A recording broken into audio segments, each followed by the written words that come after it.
Buenas noches, Cintia, ¿cómo estás? Buenas noches. Buenas noches, doctor. ¿Cómo me copias? ¿Cómo está el audio? ¿Todo bien, doctor?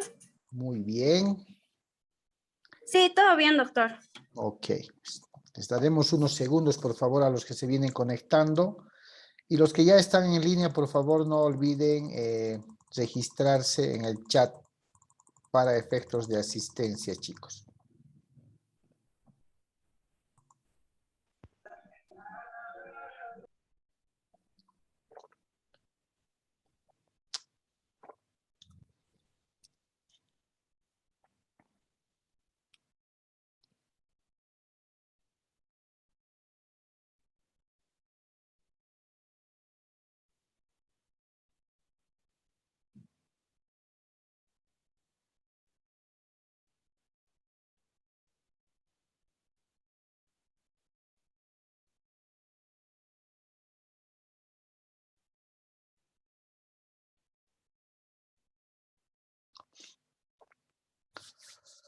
Bien.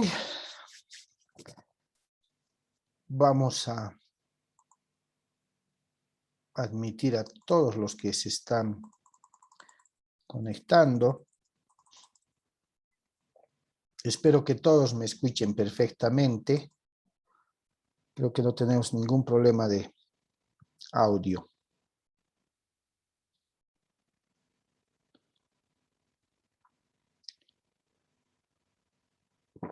El día de hoy, chicos, chicas,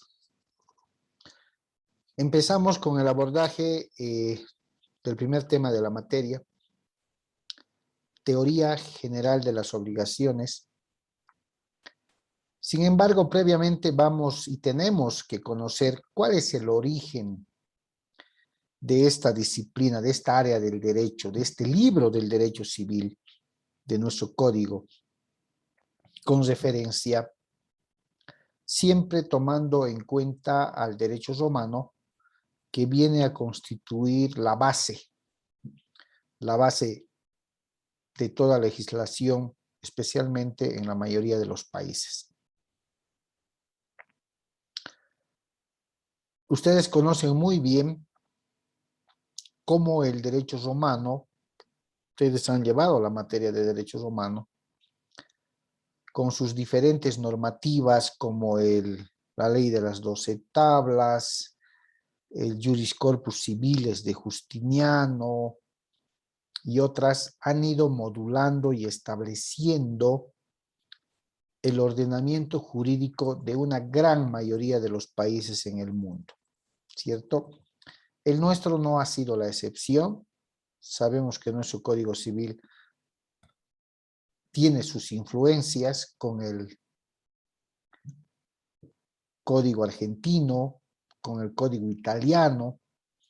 En su momento allá, por 1830 y tantos, con el Código Civil Santa Cruz, también tuvo una influencia del Código germano, alemán. Y todo eso también tiene como base, pues, lo que ha acontecido en el derecho romano. Entonces, de ahí que es importante que sepamos cómo ha ido evolucionando, cómo se ha originado y ha ido evolucionando el derecho de las obligaciones en el ámbito civil y cuáles son las bases que aún mantenemos del derecho romano y cuáles han ido cambiando además, porque han ido cambiando. Se van a dar cuenta en este pequeño documental cómo se manejaban las obligaciones en el derecho romano y conforme vayamos avanzando el tema, cómo manejamos ahora el libro de las obligaciones en el ámbito civil. Voy a compartir el sonido del documental, chicos. Y para ello voy a silenciar mi micrófono y de pronto para no quitar pantalla. Doctor. Adelante. Buenas noches, doctor. Una consultita. Adelante. En el WhatsApp indicaba que era 8:40, doctor. Me parece que mis compañeros no están esperando la hora de las 8:40. Por eso... Ah, caray. Sí. Sí. Si podríamos muchas gracias. Se me ha debido ir porque nuestra clase es 8:20, ¿no? 18:40 es la primera clase. Ya, gracias Marcelo, gracias. Sí, Gracias. Doc, por eso acabamos de entrar algunos, estábamos esperando Ya. que sea 8:40. Ah, ya, muchas gracias. Rectificar, entonces voy a poner, chicos, que la clase es 8:20. Se me ha ido con razón, yo decía, ¿dónde están los demás? Bien, pero enseguida van a estar porque han salido de la primera clase, ¿no? Sí, doctor. Sí, acabamos de salir. Ok, Y empezamos gracias. contigo 8:10, si no me equivoco. Exactamente. Sí, doctor, y como puso 8:40, yo asumí que pasó algo y que íbamos a extender nomás la hora. Se me fue, la verdad, me confundí con... Empezamos como la clase en la tarde es 18:30 y hay esos 10 minutos de tolerancia. Entonces, también hago lo propio al empezar en la noche, ¿no? 20 acaba su clase, 20:10 deberíamos estar empezando y más los 10 minutos de tolerancia que hay para que puedan tomarse un cafecito, un tecito, pues todavía se siente el frío, ¿no? Ya la calor también ha empezado de día, ¿no? Sí, Bien, doctor. se están conectando ahora sí. Bien, si no me hacían dar cuenta, empezábamos sin los chicos, che. No olviden, por favor, registrarse en el chat, jóvenes. Les pido, por favor.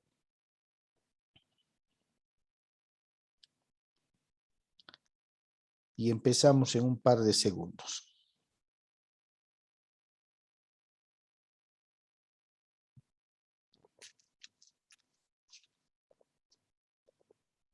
Bien, les venía diciendo que es importante conocer previamente más bien, cuáles han sido los orígenes de la obligación, cuál ha sido la clasificación que han recibido, el porqué de esta clasificación, por qué la doctrina le ha dedicado tanto tiempo al derecho de las obligaciones, porque existe una extensa clasificación de las obligaciones, doctrinalmente hablando, teóricamente también, pero que nos van a ayudar a diferenciar, como les decía en la primera clase, de qué clase o de qué tipo de obligación estamos hablando.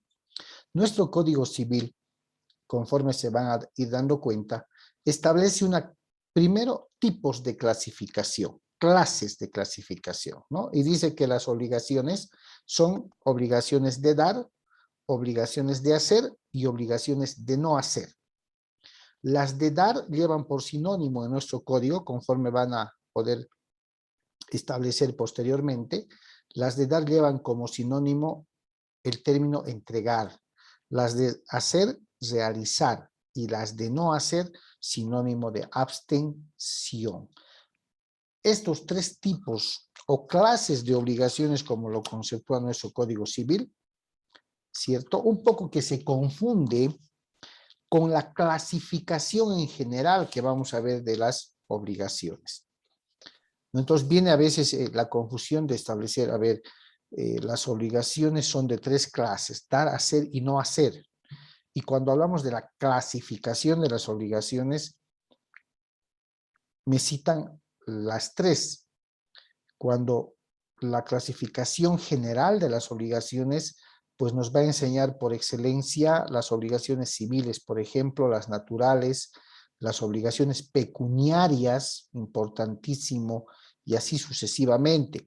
Entonces, de ahí van a derivar otra clasificación de obligaciones que van a ser obligaciones de suma líquida, obligaciones de suma ilíquida, obligaciones instantáneas, obligaciones y así sucesivamente. Para no confundir, el plan global toma en primera instancia los tipos de obligaciones y en los temas posteriores, casi al final, viene a clasificar a las obligaciones. Entonces, yo prefiero un poco siempre modificar y tocar la clasificación de las obligaciones para que a medida que vayamos avanzando, ya podamos identificar de qué clase de obligación estamos hablando. Pero prefiero llamarle a estas tres, dar, hacer y no hacer, tipos de obligaciones, para no confundirnos con el término clasificación. ¿Listo? Bien, a ver, vamos a empezar entonces. Me han escrito al WhatsApp. Ok, han copiado. Vamos a empezar entonces con lo que quedamos. Ya está el sonido. Voy a silenciar el micrófono y la cámara. Por favor, atentos. Veamos cómo se han originado las obligaciones y qué cambios han existido durante todo este tiempo en relación a la legislación civil nuestra. Que es de vital importancia para el entendimiento de los estudiantes de Derecho. Comencemos. Las obligaciones en el derecho romano. La obligación romana nació en tiempos arcaicos dentro del terreno de los delitos. Originalmente, la comisión de un delito hacía surgir a favor de la víctima o de su familia un derecho de venganza, el cual mediante una composición podía transformarse en el derecho de la víctima o de su familia a exigir cierta prestación del culpable o de su familia. Desde la época romana encontramos utilizada la palabra obligación en el sentido de deber jurídico, pero también empleada para el hecho de obligarse, para designar el vínculo jurídico entre sujeto activo y sujeto pasivo, e inclusive en el sentido del derecho del sujeto activo. Por otro lado, las instituciones de Justiniano definieron así la obligación. La obligación es un lazo de derechos que nos constriñe en la necesidad de pagar alguna cosa conforme al derecho de nuestra ciudad. La obligación está así comparada a un lazo que une una a otra a las personas entre las cuales ha sido creada. Es por otra parte un lazo puramente jurídico. Las instituciones gallanas no definen la obligación.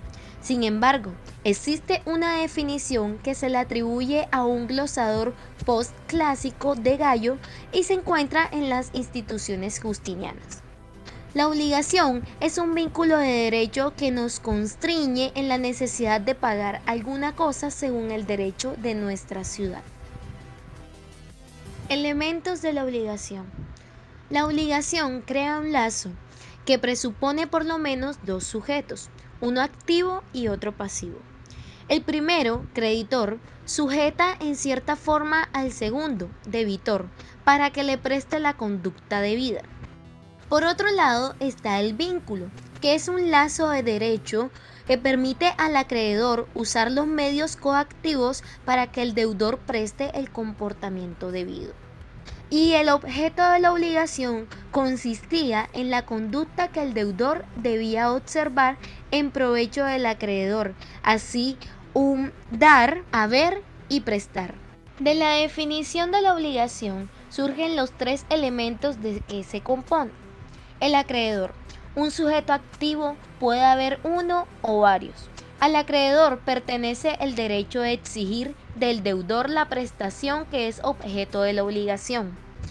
El deudor, un sujeto pasivo, es la persona que está obligada a procurar al acreedor del objeto de la obligación. Puede haber en ella uno o varios deudores, como uno o varios acreedores. Un objeto. El objeto de la obligación consiste siempre en un acto que el deudor debe realizar en provecho del acreedor, y los jurisconsultos romanos lo expresan perfectamente por medio de un verbo. Hacer, cuyo sentido es muy amplio, que comprende a una abstención. Fuentes de las obligaciones. Entre las fuentes de las obligaciones existen 5 en general: los contratos, los cuasicontratos, el delito, los cuasidelitos y la ley. El contrato es el acuerdo de dos o más personas con el fin de constituir una relación obligatoria reconocida por la ley. En el derecho romano, no todo acuerdo de voluntades se tipificaba como contrato, sino solo los convenios a los que la ley les atribuía el efecto de hacer nacer obligaciones civilmente exigibles. En el derecho romano, más que una definición, existía una lista de contratos. El contrato consta de 3 elementos fundamentales: el consentimiento, la capacidad y el objeto. Cuasicontratos. En la época clásica, las fuentes de las obligaciones se dividían en contratos y delitos, pero como no podían desconocer los juristas que ambas fuentes no agotaban todos los tipos de obligaciones, agregaron el término figuras similares al contrato o delito. Los cuasicontratos se asemejan a los contratos, pero no son tales porque le falta la convención, el acuerdo de las partes para producir determinada obligación. El delito. El derecho romano consideró delito todo acto ilícito castigado por una pena. Delitos públicos, delitos privados. Los delitos públicos, llamados crimina, que lesionaban a la comunidad como tal y que el Estado perseguía y sancionaba con una pena pública. En estos estados es el que ejecuta y la pena es un aprovecho del Estado. Delitos privados, llamado delicta o maleficia, que eran hechos antijurídicos que lesionaban a un particular, a su familia o a su patrimonio, y que se castigaba con una pena privada de carácter pecuniano. Cuasidelitos. Cayo y Justiniano dan ejemplos de obligaciones cuasidelictuales. La acción dada contra el juez que por negligencia o dolo haya dado una mala sentencia. La acción de las cosas arrojadas o derramadas que se da contra el habitante de una casa desde la cual se hubiera arrojado algo a la vía pública. La acción popular contra el habitante de un departamento en el que se hubiera colocado cosas expuestas a caer. La acción por el doble contra el naviero, hostelero y posadero por sustracciones o daños causados por sus dependientes en las cosas de los cargadores o huéspedes. La ley. Con la elaboración y dictación de la ley de las 12 tablas, se originó una fuente de obligaciones la cual poseía una clara certeza jurídica. La ley como fuente de obligaciones se considera una de las fuentes más importantes, dado que es la propia ley la que establece las obligaciones recíprocas que nacen entre las personas que intervenían en ese acto jurídico.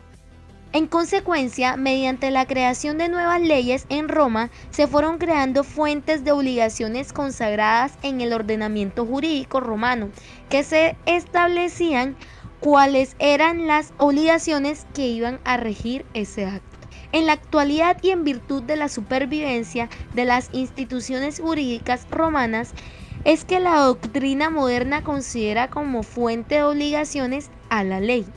Por ejemplo, la ley establece el derecho que tiene el hijo de dirigirse en contra de su padre por alimentos. En este caso, la obligación que tiene el padre respecto de su hijo es una obligación legal, porque es la ley quien la impone. Bueno, chicos, eso fue todo.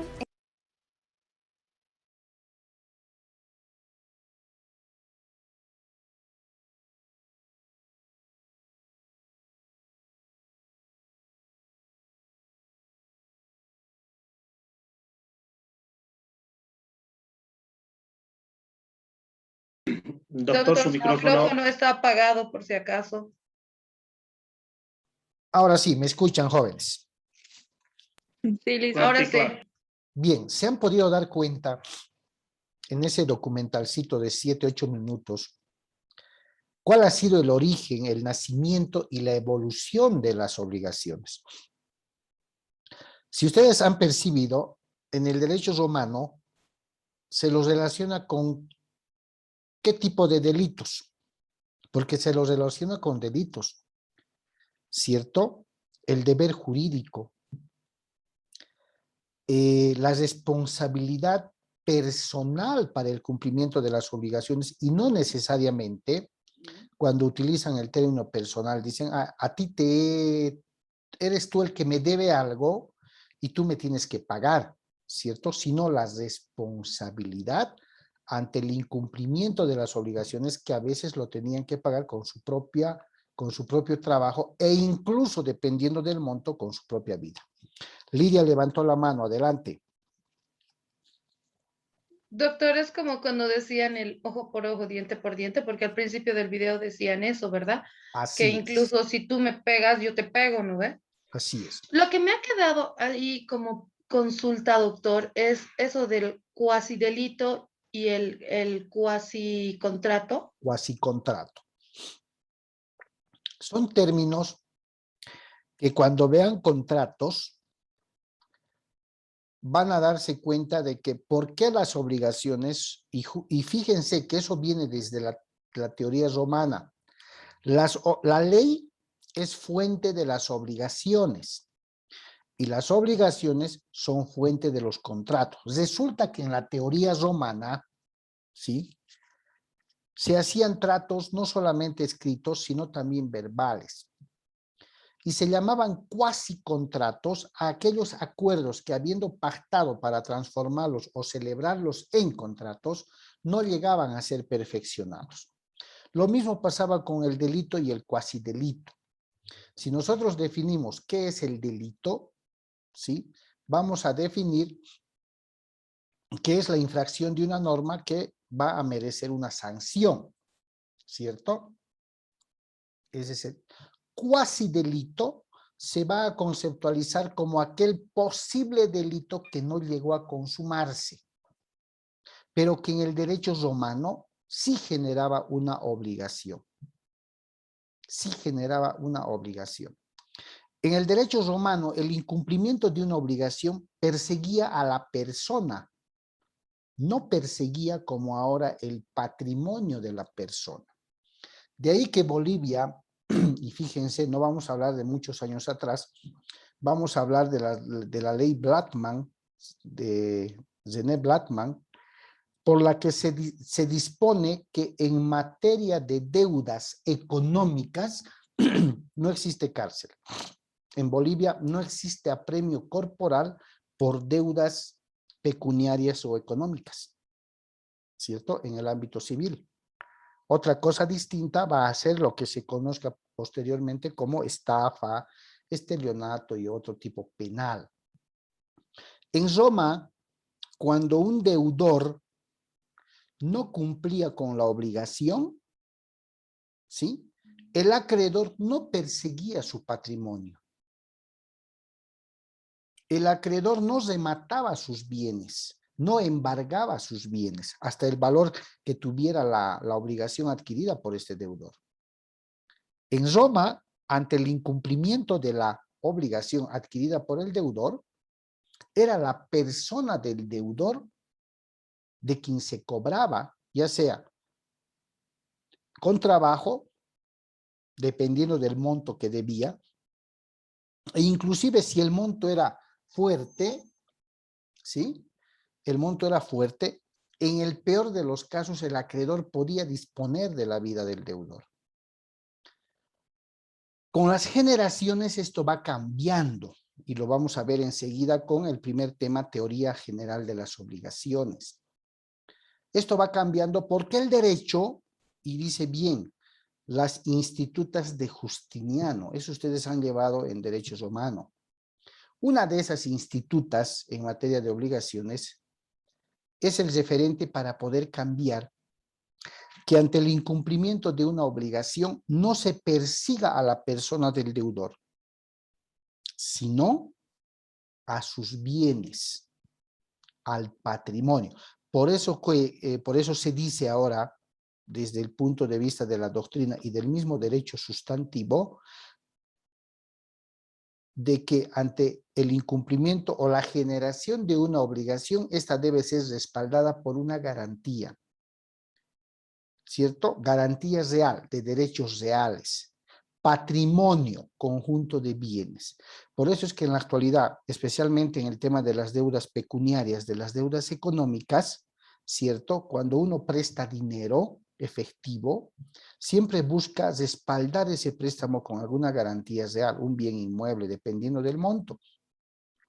Y cuando se da el incumplimiento del deudor en el plazo pactado y en las condiciones acordadas entre sujeto acreedor y sujeto deudor, entonces, ¿qué hace el acreedor? Persigue el patrimonio, remata el patrimonio para poder cobrarse esa obligación. Ya no está en la persona del deudor ante un incumplimiento el cobro que pueda hacer el acreedor. sino la persecución de su patrimonio.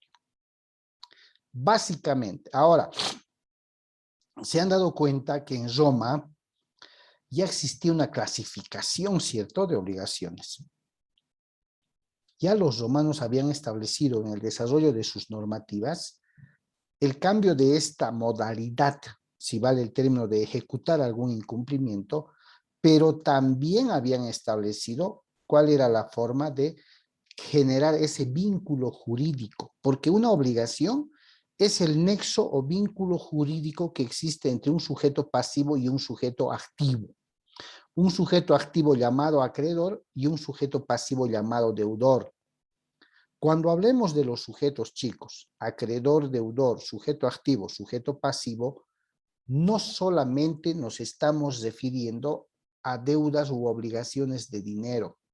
Estamos acostumbrados que cuando uno utiliza el término deudor, automáticamente pensamos en deudas de dinero, en ese tipo de obligaciones, y no es así. El derecho de obligaciones reconoce a dos tipos de sujetos.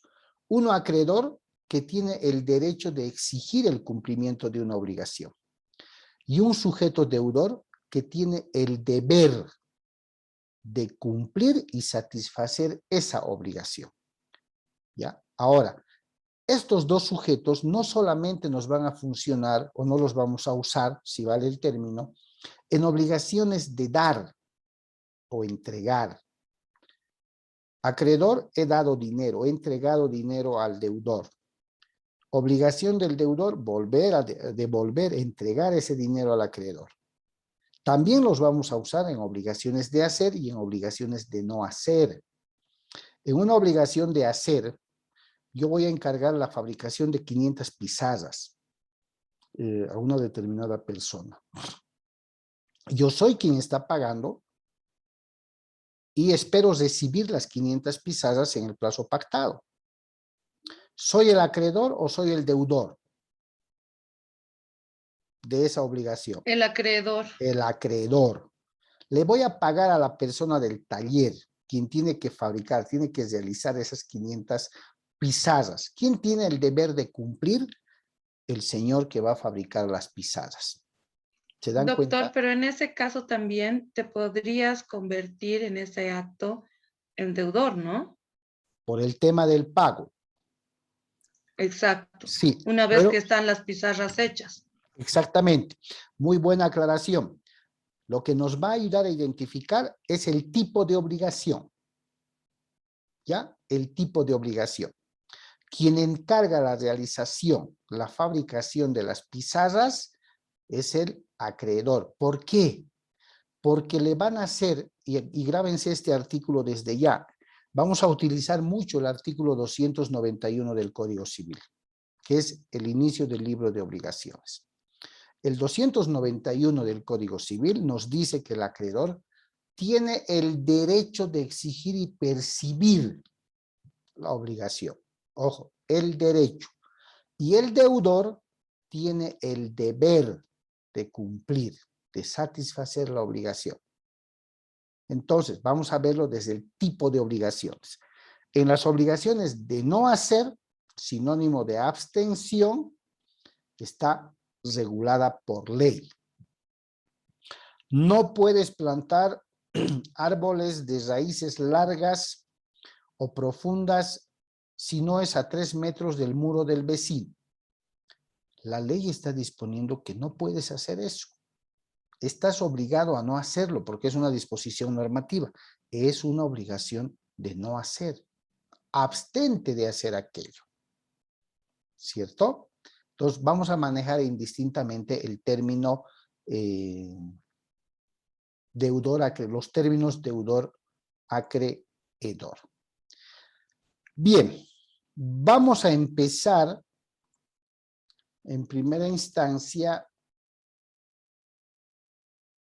con el texto de apoyo que voy a subir a la plataforma Moodle. Entiendo que ya todos deben estar con usuario y contraseña, ¿no, chicos?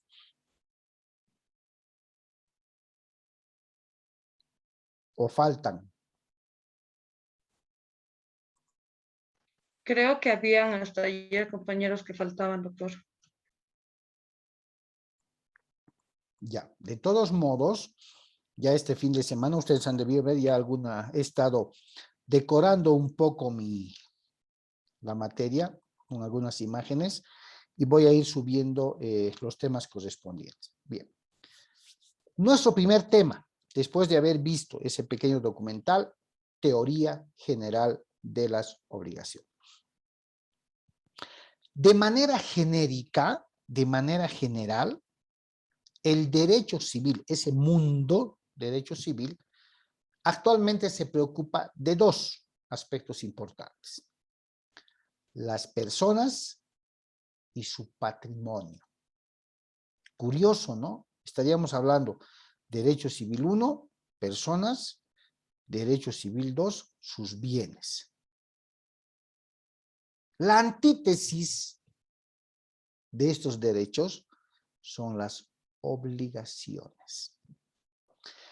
Ese vínculo entre dos personas en las que uno va a exigir y el otro tiene el deber. Uno tiene el derecho y el otro tiene el deber. ¿Sabe? Contrario, dos polos distintos. Uno se obliga con el otro. ¿Cierto? Dicen que el ser humano, y lo hemos visto en el preámbulo del documental del derecho romano, que el ser humano en cada acto de su vida diaria está generando obligaciones. Muchos autores denominan o conocen, ¿sí?, a las obligaciones como las matemáticas del derecho. ¿Saben por qué? Porque van a generar resultados o efectos exactos. Porque la ciencia numérica, la ciencia matemática, se mete. De ahí no es nada extraño que cuando uno tenga una deuda con Martín, ¿qué es en lo primero que pensamos? A ver, estamos conversando de manera amigable, todo, y yo les lanzo el comentario y digo, caramba, estoy preocupado porque tengo una deuda con Martín. Cuando digo la palabra deuda, ¿dónde vuela su imaginación? Dinero pago. Dinero. Naomi, adelante. Alice era lo mismo que Lidia, dinero. ¿Cierto? Que ¿Sí o no? Pero no solamente puede tratarse de dinero. De ahí entonces que conceptualizando a la teoría general de las obligaciones, podemos establecerlo también como en derecho, aquel conjunto de normas, reglas, principios e institutos jurídicos que van a regular la obligación como una categoría o disciplina jurídica. Por eso nuestro Código Civil lleva como título del tercer libro, obligaciones. Porque vamos a ir conociendo a lo largo de la materia las instituciones jurídicas, los institutos jurídicos, como el pago,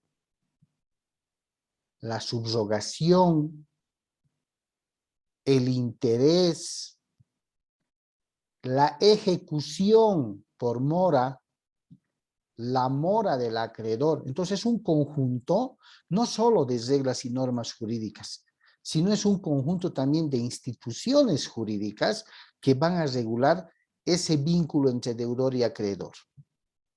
Nos van a decir, oíme, tú no puedes capitalizar intereses. ¿Por qué? Porque cometes delito de anatocismo. Esos principios nos van a decir, no puedes cobrar más del 3% mensual de interés porque cometes el delito de, ¿qué se llama cuando cobro un interés mayor al 3%? ¿Qué delito cometo? Usura, doctor. Usura, muy bien. Aquella persona es un usurero, dicen, ¿no ve? Cobra más de lo que la ley determina.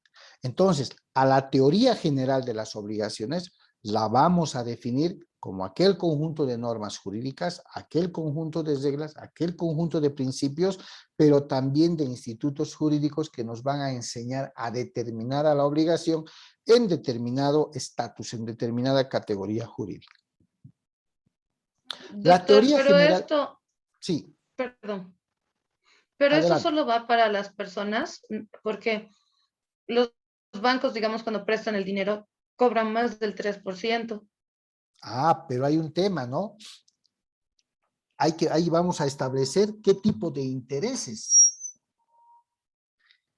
¿Qué tipo de intereses reconoce el Código Civil y por qué los bancos, fuera de los intereses reconocidos por el Código Civil, cobran otros intereses?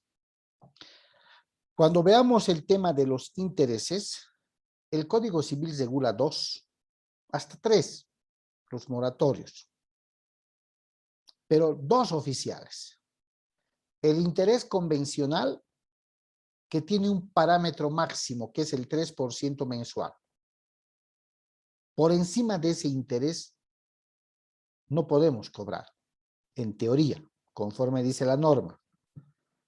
Y el interés legal, que es el 6% anual. El interés moratorio, sujeto a la voluntad de las partes, ¿sí?, por el tiempo de mora o retraso que se puede establecer. ¿Qué hacen los bancos? En sus contratos de préstamo o de crédito, establecen en 1 hasta 2 cláusulas otros tipos de interés basados en la voluntad, en el consentimiento de las partes.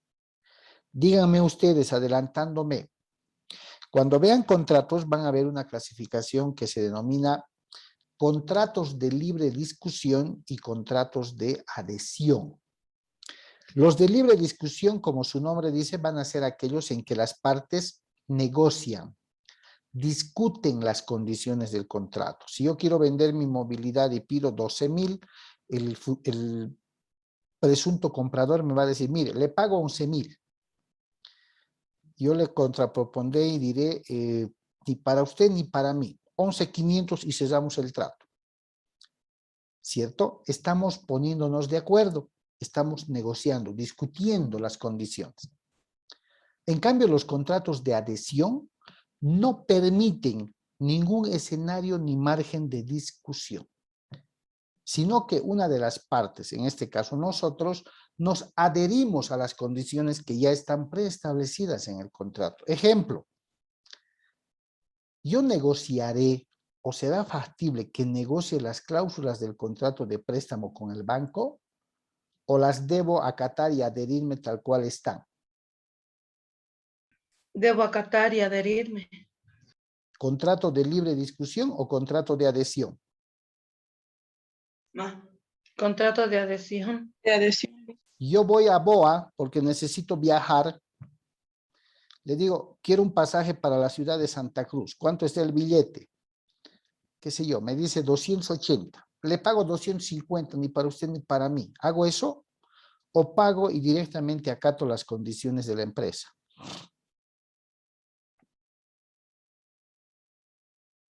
¿Qué hago? No, pues eso también sería como un contrato de adhesión porque Exactamente. te bajas a No lo puedes que está el negociar con la pasaje. empresa, Liz. Exactamente. Y los bancos en el tema de intereses juegan con el cliente. Porque ya está en el contrato. Interés moratorio tanto. He visto alguna vez también interés penal tanto. ¿Cierto? Y no discutimos y aceptamos las condiciones. El Código Civil, conforme vayamos avanzando, chicos, reconoce 2 específicos. 2 específicos. Interés convencional y el interés legal. Y establece que en el marco de lo que dispone el Código Civil en relación a esos intereses, nadie puede salirse del marco. Aunque en la vida práctica y aún sin documento o con documento, prestan ahí por algunas zonas al 5%, al 7%, al 10%, ¿cierto? Ese es otro tema. Bien, voy a parar acá la grabación, chicos, porque estamos llegando al final y en 2 segundos les paso el nuevo link, ¿ok?